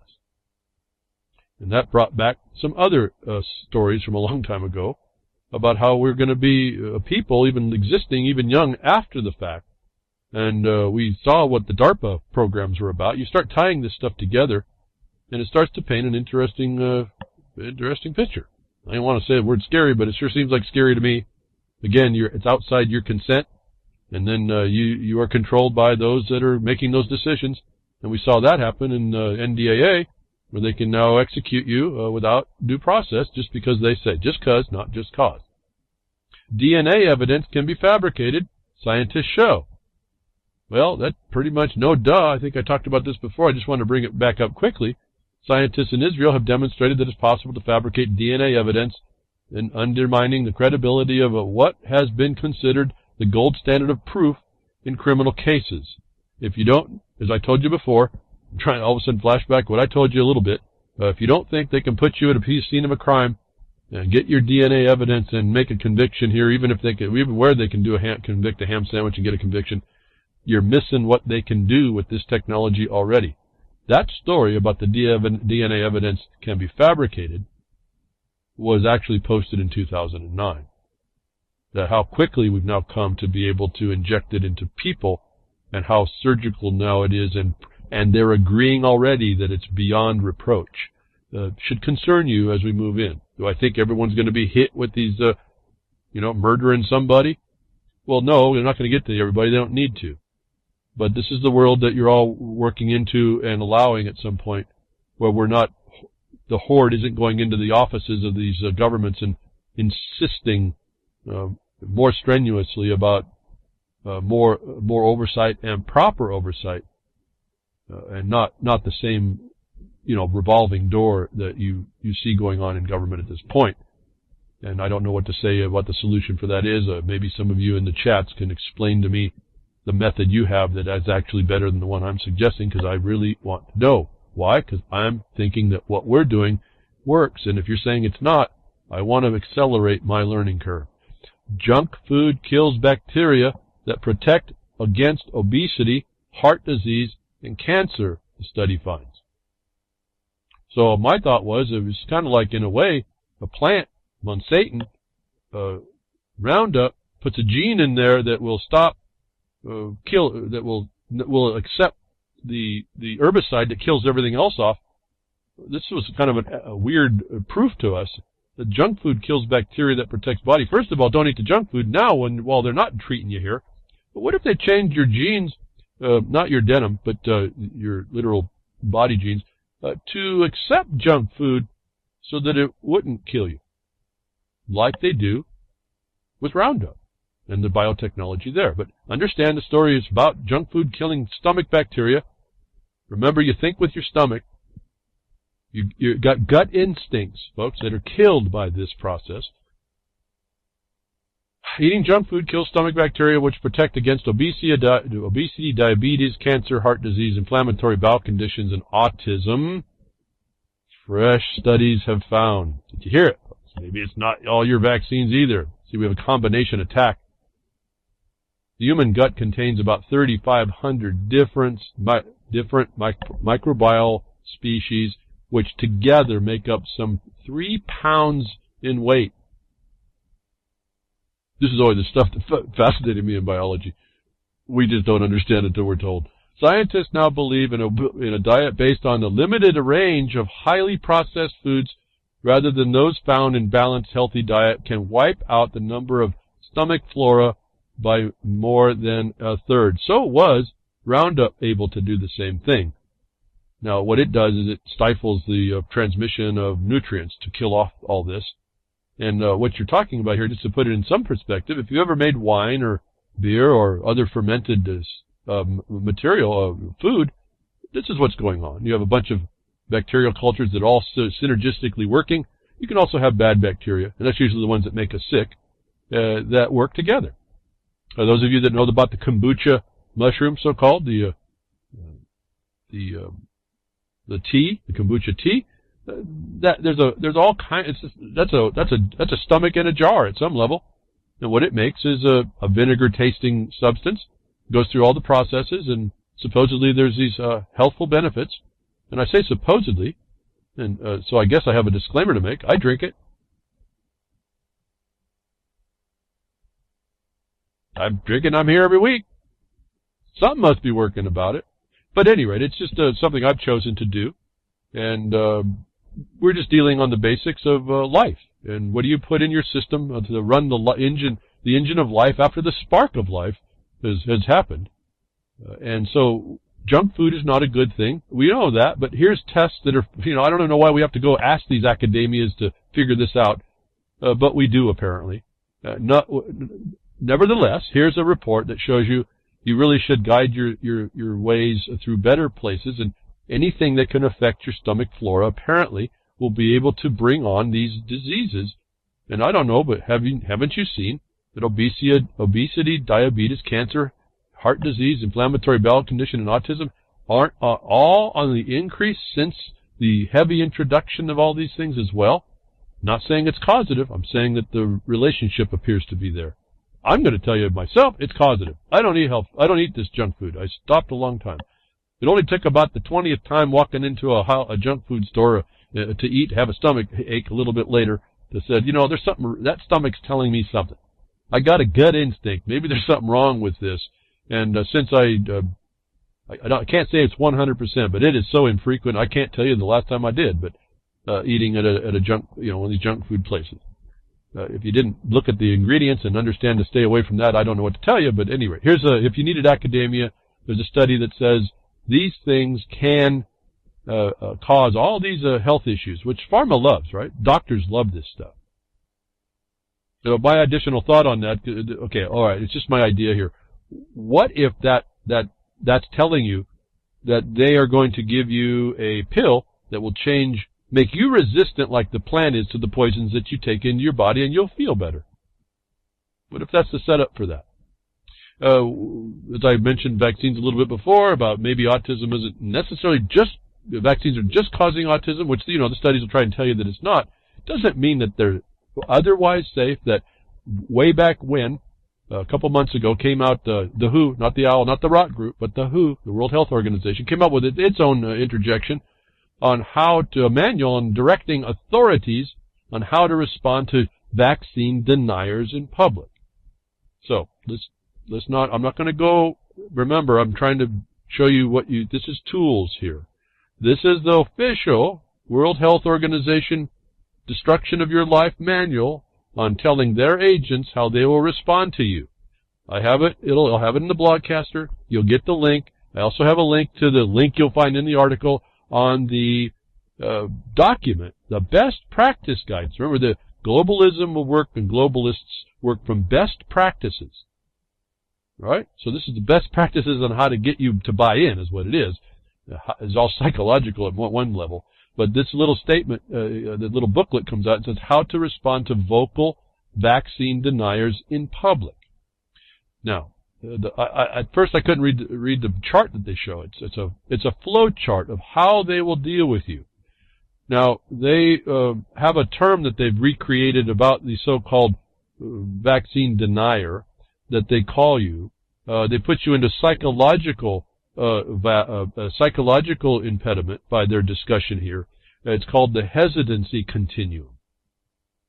And so you have to understand, again, these terms are very important to know how they're moving you from who you are to what they can use to control you, and what they're going to do in the process. They've given you the work and the plan on how that happens.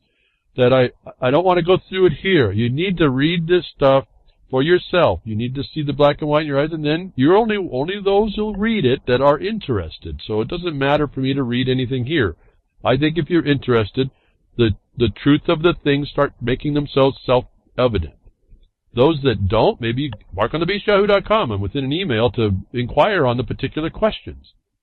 Not saying I'm an expert on all that. I'm saying that here's a document that's the game plan to defeat those of you that think you have a choice, or do have a choice, that they don't think that you do, because you've now become some threat. But I want to go in particular to one place on the document, and I always look for this immediately, and I did here, and I want you to understand that if you take what I've been suggesting to you on how you address these problems, you will be able to see how to answer in a way they cannot respond by their flowchart. And one of the things I've told you is always use their own evidence against them. And I'm going to leave out the question. I'm going to ask the question, but leave out the answer until I finish reading this little neat thing that they have right up front. If you're not paying attention, you go right through and you miss it. What have I told you? You use when you're addressing the medical profession or some official or some so-called authority, some authorita. They even had authority in this article in quotes, so it's authorita. These are snake oil salesmen. What have I told you to bring with you and understand with any supposed treatment they want to provide to you? I'll leave that open. Let me read you what I read right up front on this document. World Health Organization. All rights reserved. The Regional Office of Europe and World Health Organization welcomes requests for permission to reproduce and translate this publication in part or in full. What does the first three words mean? It means this is a private organization that reserves all the rights to this document of what they say. Let me continue from that same paragraph, but a next paragraph on the same notice to us of what their copyright is to provide.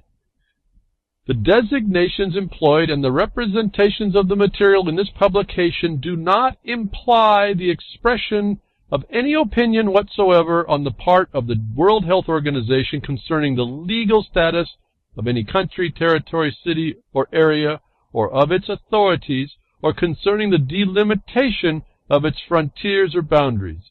Dotted lines on maps represent approximate boundary lines for which they may not yet be in full agreement. I need you to consider why they're even making this disclaimer. But in fact, this is the disclaimer. It's just a private organization giving its opinion. It doesn't want to make an authoritative statement over those jurisdictions.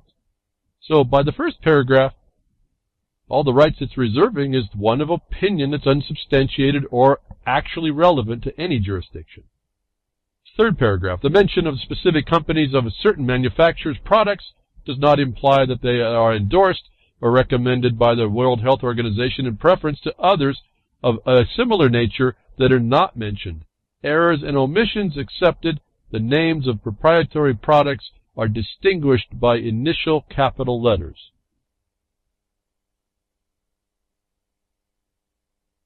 They're the brokers of all that stuff, aren't they? We proved that years ago. All reasonable precautions, this is the last paragraph, this is the disclaimer statutes for the disclaimer section for this document. Pay special attention to this one. As an authorita, you see it defined right here, not an authority. They just disclaimed all application to jurisdictions.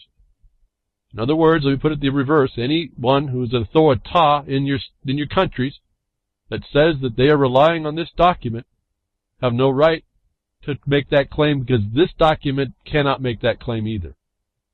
You're going to be looking for a domestic, if I can say it that way, source for the proofs and authorities. Let me move to the fourth paragraph, which is the major problem. All reasonable precautions have been taken by the World Health Organization to verify the information contained in this publication. However, now if you've ever read disclaimers, folks, you need to start paying attention to give you the answers. However, the published material is being distributed without warranty of any kind, either express or implied. The responsibility for interpretation and use of the material lies with the reader. Are you supposed to be reading this? No. This is the instruction to their authorita. But you read it anyway to see what their authorita is reading, and this is completely up to them. In no event shall the World Health Organization be liable for damages arising from its use. The views expressed by authors, editors, or expert groups do not necessarily represent the decisions or the stated policy of the World Health Organization. Well, they just took a jump out of this pamphlet right into their whole organizational policy statute. Policy, not law. They do not warrant this information, and they do not warrant it more than what the reader might interpret. Is not an authority, is not an objective basis, is not science, is not law. They say it's policy. And so there's your disclaimer on the actual value of this document. And so that would be one of the things I'd want to have in my top of my list to identify as being used or as referenced to show that the information this authorita is telling the public And they make it very important that they don't do this. They do not talk to you on a one-on-one with this information. It has to be public. Because when you read through it, you see this is a psyop. This is a big, giant psyop, and this is all psychologically planned to set up and promote their position, find you out, mischaracterize your purpose, and then defeat it. That when you read it, you see their battle plan, you can avoid it. The very first one of which is you find their disclaimer and say, but that wasn't actually authority. Where did you get your subjective determination? What you're saying is authority. And then you read the paragraph that one of the paragraphs that make reference to that point. Now, down near the bottom, they talk about a bunch of stuff they lay out this chart, which is kind of nice to see. And they'll funnel everything you say, and they have a lot of arguments, down to threat of disease and alternatives and trust and safety. So they will try to mischaracterize whatever you say, and you got to look over. They give you a list of all the deniers' arguments. That's an indication to you you do not want to use one of those arguments. You want to find a more substantial statement to make, and I say you make it as a proof against what they've already told you, so that they aren't allowed to mischaracterize it into one of their 5 categories, to answer you and then dismiss you. The standard that they use ultimately is one of 5 things. They put you into one of these 5 places that you want to avoid. Conspiracies. The basis from your objection, whatever category, will be from conspiracies, arguing that scientific consensus is the result of a complex and secretive conspiracy. They have an answer for that. And I want you to now apply this in the neutral. Sit back and look at what this list says. And I want to ask you, who can this list apply to? Fake experts, using fake experts as authorities combined with the denigration of established experts. Selectivity, referring to isolated papers that challenge scientific consensus. Impossible expectations, expecting 100% certain results or health treatments with no possible side effects. 5. Misrepresentation and false logic, jumping to conclusions using false analogies. Now, when I go through that list, what came to my mind is this paper fulfills each one of those in different ways. It also accepts side effects as okay, which is probably the biggest detriment here, because I'll go back to my question, what have I said for you to do when you're facing a treatment, especially a chemical treatment like this, or a biological treatment, a biochemical treatment, but to have what? You make sure you have the product insert from the manufacturer's own lips, and you go through and read it for all the harms that come about you.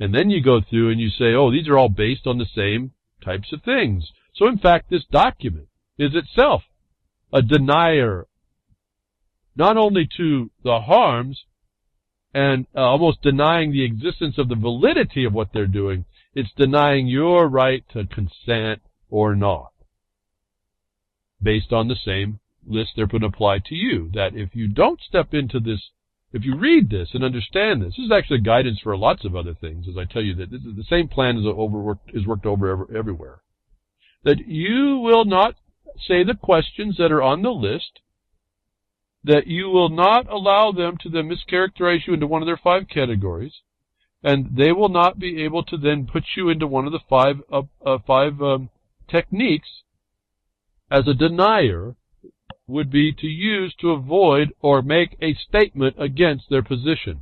That if you bring the product insert in, as well as their disclaimer that they will not warrant any of the information valid, that even the technique that the one you're talking to is using is invalid because it has no objective basis by the very disclaimer saying it's up to the interpretation of the reader, that then you bring in the product insert and you highlight the dangers. Then you ask them, because none of this thing is guaranteed, with what you're saying, will you contract with me that you will be liable if one of these harms does happen?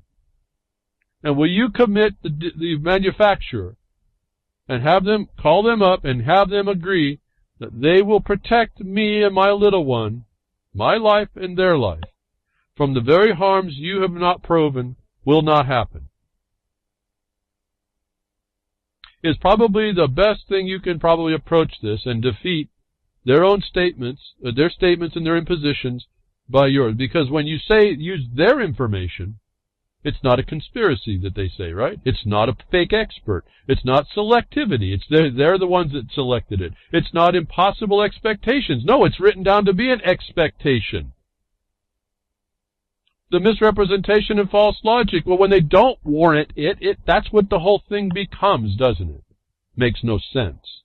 That I looked at this more of a tool, and there's more to read, more to say, certainly more to discuss about it, but we have now this methodology right in front of you, what they plan on how to defeat you, and it's completely criminal. Remember, when I said consensus, your mind should have said, oh, criminal against rights, felony against rights, and remedies. When they say consensus, your mind should have, I've said this over and over, consensus is a felony against rights and property. If it didn't come to mind, these are back on back without judgment. You're not listening to what I'm saying. You got a noise in your head. You're trying to form what I'm saying into your thoughts that you think is going on. If you partially agree or even agree, but you don't say, wow, that's it, I'm going to apply it that way, you're not going to be effective. You're going to be doing nothing as well. Is it a complete answer? That kind of depends on who you're up against. It kind of depends on the mob they have around you. But that's when you got to focus in on what you're there for. And you put them on the line. You go to the doctor, say the same thing. Are you going to warrant? Are you going to be the warranty against the harm that these experts say is going to happen?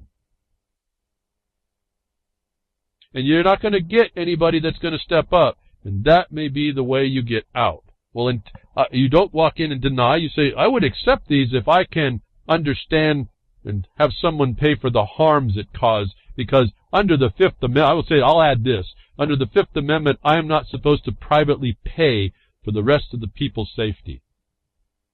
If you go into property law, one property is not supposed to endure the costs of the demands of the many. And you can start to apply what I'm saying in the proper way. And when you get into these discussions, you can, and this will fulfill the public force that they'll put on this. They'll want to do this in public, and then what have you just done but educated everyone listening, whether they believe you or not? You've educated them on what the answer really was, what an answer could be that stymies them, and they'll all see that no one wants to warrant these things. No one wants to be the one on the having to foot the bill for a harm if it's done. And then to an extent, if they want to take it on, then you say, well, then what's the basis by which I have a healthy son or daughter that we're going to use as the defining line from which the harm starts? You have to think ahead for all this. But I thought this was very neat in the times when they're making genetics applicable to everything, everywhere, that can be implemented by an oral implementation. We need to be a lot more aware of when things happen, and not as, I don't remember now the word. It's a word when you, anyway, I can't remember the word when you feel you're sick all the time. You have to have a basis from which you act. If we don't start thinking formally like that and stick to the mission of that, stick to the proof of that, and put the onus on them to protect you because all their paperwork says that they won't, you're going to be sucked into the dismissal, this process of dismissal. And based on these vaccines, someone stepped up. Another story quite a bit ago, judge denies Baker College's request for a dismissal in a vaccine case. Genesee County Circuit Court has denied the request of a Baker College to dismiss or otherwise highly restrict a lawsuit brought by a former nursing student who claims that she was wrongly dismissed for the nursing program at Baker's Owasso campus due to discussions involving vaccines. Nicole Rolfe is suing Baker College after she was dismissed from the school's nursing program because she questioned the Baker College instructed students to misrepresent and lie to patients in order to get them vaccinated. I'll stop there. What I just told you would, in case the rest of the nurses made it through school, that this nurse, or maybe not a nurse, is suing against that condition. What I just suggested to you would stop the people that agreed that they could misrepresent to you by putting them on the hook, making them be warranting that they be safe. And in the failure of that, you get to continue to consider what and when you would then vaccinate, because you don't walk in and say, I deny the vaccinations. You say, I'm looking at, they'll call it a safety issue. I'm saying, no, they're telling me this is a death warrant. And I want to have a choice about when I subject my little ones to a death warrant. And for those of us that know this, all these experts that make all these official authority upon us and warrant all this stuff that now you find in the paperwork they don't warrant at all, what's their word worth? Well, Zika virus was just declared no longer an international emergency by the WHO. Not the rock group, not the owl, but the WHO. World Health Organization has declared Zika no longer constitutes an international emergency, and so it never was. So they get to make it up. It was a pandemic. They got people to commit abortions. They got whole genetics around mosquitoes involved. They got those put out. They got, in Florida, they were able to beat down your door and yank you out and do whatever they did. Whether that actually happened, I don't, in actual practice, I don't know, but it's no longer constitutes an emergency. What are they going to do when this microcephaly keeps coming on and they deny that it was caused by the chemistry, the brokers of the chemicals that go global? They're sweeping that underneath the rug here, folks. Don't miss the trick. This is what I'm trying to point out to you. I mean, some of this stuff I tell you is not something you go out and do. You just something the way you perceive the reality you think you see. They're still pulling a scam here, I guess, is the thing. This was just a big psyop, and they pulled it off. You have to look at that. And I'm suggesting to you that they can pull it off in front of you if you're not careful. And what I try to protect us against is I talk where are those subject matter areas that I talk about. I'm trying to give us the eyes to see in those things that I've gone through and been experienced to develop and see for myself that most people absolutely do not get. And again, returning back to the chat, completely do not understand. I see that just clearly. And I can't speak to what doesn't want to understand. What wants to get in a loop, a question-answering loop that never wants to go bring the foundation of knowledge to themselves, that has a question to be able to pull themselves out of the loop or expose how the condition is not correct that they've been asked to do and have a better answer for both of us. So if you invent the image, if you invent the thing, you invent the catastrophe, you can end the catastrophe. What you create, you can finish. What you name, you can rename. And this is what they got going on with us. It's it appears to be a moving goalpost. All it is it's the tools of the magician. And I'm talking beyond looking, the WHO always does this. I want you to see that they did it and how they did it, that it don't matter now, that they'll continue the threat, and they'll never look at the actual potential cause. This will now go under the rug, and we won't know for sure. There will be no studies about what caused it, and it's in these chemical companies, killing us and poisoning us. Thank you for tuning in today. Hope something I said will help out. I really want us to empower ourselves and work as we can, and in groups as we can, in a unified front against this nonsense. Thank you, Grimner, for what you do behind the Real Liberty Media.com for the Behind the Woodshed and the Blogcaster and the archive, and Bo Diddy with you, and Bo Diddy with the Freedoms Network, social network. Thank you, folks, for signing up and paying attention in there as you do. And Jules, UCY, thank you very much for the work you do. And again, the archives you have on Thursday, the rebroadcast, and then daily. I do appreciate the past cast, or the prodcast, as Vince was saying. And the terrestrial broadcasters, I do appreciate getting the word out on a different technology. We may have to take that alternative. Take care. I'll be here next week. Tech diffs are nature willing.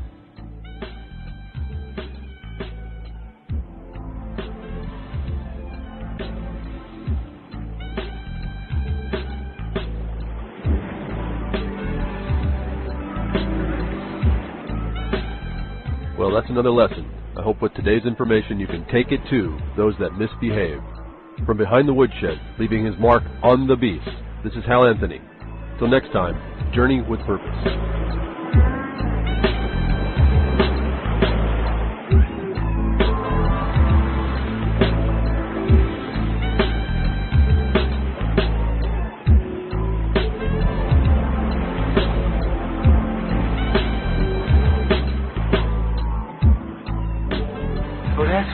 Opening up a can of whoop-ass feels like. Son, you just opened a whole case of whoop-ass.